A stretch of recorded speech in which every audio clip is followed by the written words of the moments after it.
Que a paz do Senhor esteja convosco. Estamos na última semana dos exercícios espirituais quaresmais. Durante toda essa caminhada de iniciação, esses exercícios quaresmais, eu me pergunto se demos passos ao encontro pessoal com Deus, acreditando que quem procura assimilar a palavra de Deus de todo o coração não será decepcionado. Seria interessante, ao longo dessa semana, você procurar verificar que texto ou palavra das meditações mais tem te marcado. O que foi mais significativo para o seu entendimento, para a sua vontade, para os seus afetos? O que mais te consolou, o que mais te desolou? Em que aspecto ou dimensões precisa continuar o seu desenvolvimento espiritual? Quais são os desafios e possibilidades para seu prosseguir na caminhada de desenvolvimento espiritual? E para concluir este caminho de graça, este caminho, eu queria deixar para vocês uma parábola. A parábola intitulada A Parábola da Cadeira. E eu queria propor a você que nesta semana, ao longo desses dias, você meditasse nessa parábola. Ela estivesse presente junto contigo e ela te ajudasse a ir encerrando este tempo de retiro e, ao mesmo tempo, abrindo para a grande semana, que é a Semana Santa. Vamos lá. Era uma vez uma cadeira, velha, vacilante, uma das mais arrebentadas que já se viu.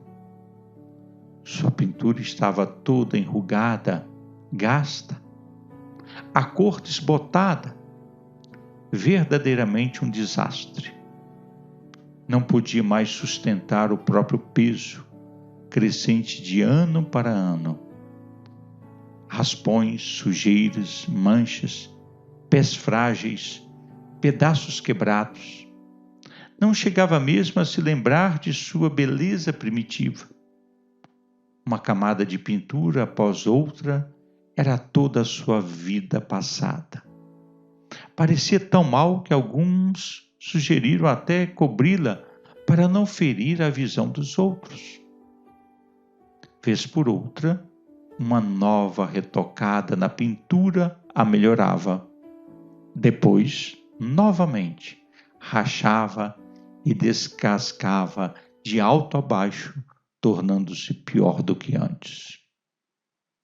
Era preto em cima de vermelho, azul, verde, branco, amarelo, camada sobre camada. Pobre cadeira! Como recordar o que era sob tantas camadas sucessivas? Um belo dia, entretanto, ela se viu entre as mãos de um marceneiro. Não sabia mesmo como havia chegado lá. Havia sido triste chegar ali na pressa, aos empurrões e sacudidas no fundo de um caminhão. Mas já que estava ali, não queria, porém, prestar atenção a nada. Afinal, já havia passado por tantos lugares mais ou menos idênticos. O marceneiro tomou a cadeira, lavou-a cuidadosamente. Havia algo no seu jeito que intrigou a cadeira. Aí deixou passar e se resignou a receber uma nova camada de pintura. Que surpresa, porém, esta não veio. Ao contrário, o marceneiro se pôs a raspar a pintura. E como doía! A cura, entretanto, estava nessas mãos que machucavam. Pacientemente, o marceneiro ia de camada em camada, cantarolando para ela: cadeira, o marceneiro te conhece, tua real beleza ele a conhece. Ele sabe que tu não és irreparável, senão pela graça de seu cuidado amável. O canto acalmou um pouco a cadeira.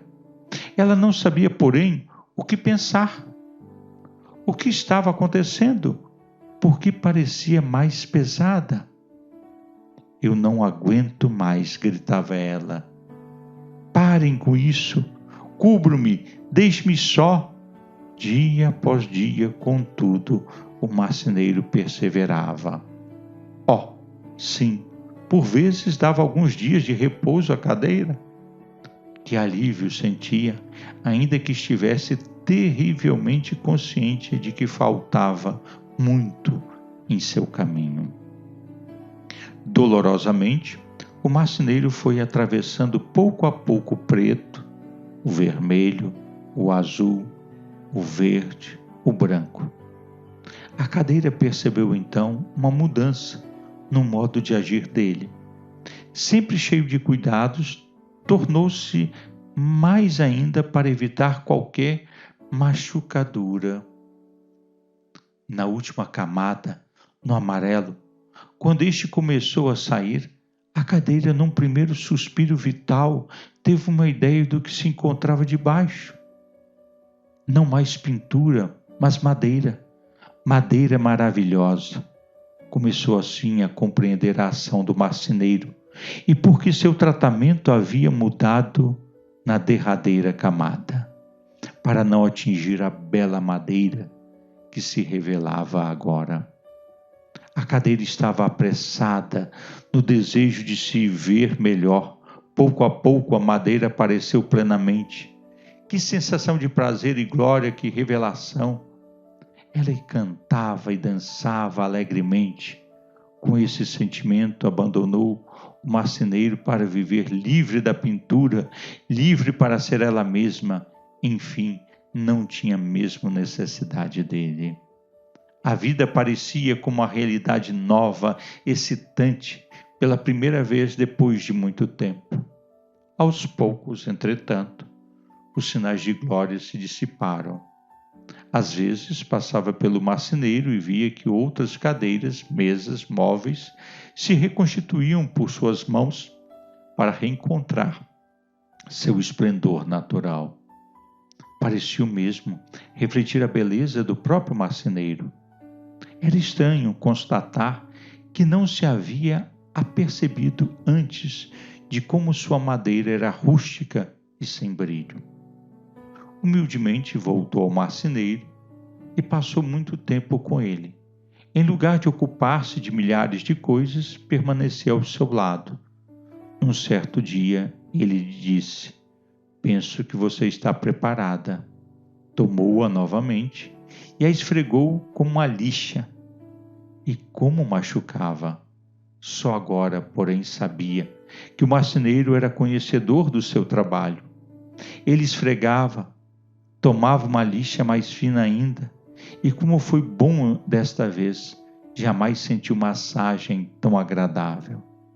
Em seguida, ungiu-a com uma estranha substância que realçou o calor da madeira e sua beleza, acrescentando-lhe um toque delicado, doce, acetinado. Ela jamais se imaginou tão bela. Por orgulho, Cadeira chamou alguém que passava para sentar-se, mas quase se quebrou toda, esquecida da fragilidade de suas pernas. Amedrontada, correu para o marceneiro, que a fez esperar um momento para fazê-la tomar consciência de sua própria fraqueza. Depois, colocou-a com solidez, comunicando-lhe um pouco de sua força. Alguns dias mais tarde, olhando-se Cadeira, percebeu alguns riscos, um pouco de poeira aqui, um pouco machucado ali. Foi tomado pelo pânico, um velho medo vindo à superfície, a ideia de ser recoberta de pintura. Desesperada, agitou-se. Depois, parando, olhando longamente, o marceneiro veio-lhe a luz definitiva. Tinha necessidade dele, não somente uma vez, mas para sempre. A vida havia sido restaurada por ele, e era através dele que poderia continuar a crescer em beleza. Precisava ser despoeirada por ele, limpa, lixada, para guardar sua solidez. Sim, já não era possível pensar em levar uma vida independente, mas também não precisava mais temer as camadas de pintura. Deixo para vocês esta parábola que inspirem nessa reta final de nossos exercícios quaresmais. Que Deus os abençoe, em nome do Pai, do Filho e do Espírito Santo. Amém. Eis o tempo do retorno, tempo de recomeçar. Deixaremos o que é velho para o novo abraçar. E nas tentações nos bastarás, sempre seremos teus. Sairemos penitentes e com fé caminharemos. Em tua doce presença, nova vida alcançaremos. No lugar do espinheiro, a flor brotará. Santo és e nos conduzirás nos caminhos do deserto para a vida encontrar. Homem Deus, tu na cruz nos salvarás, onde hoje há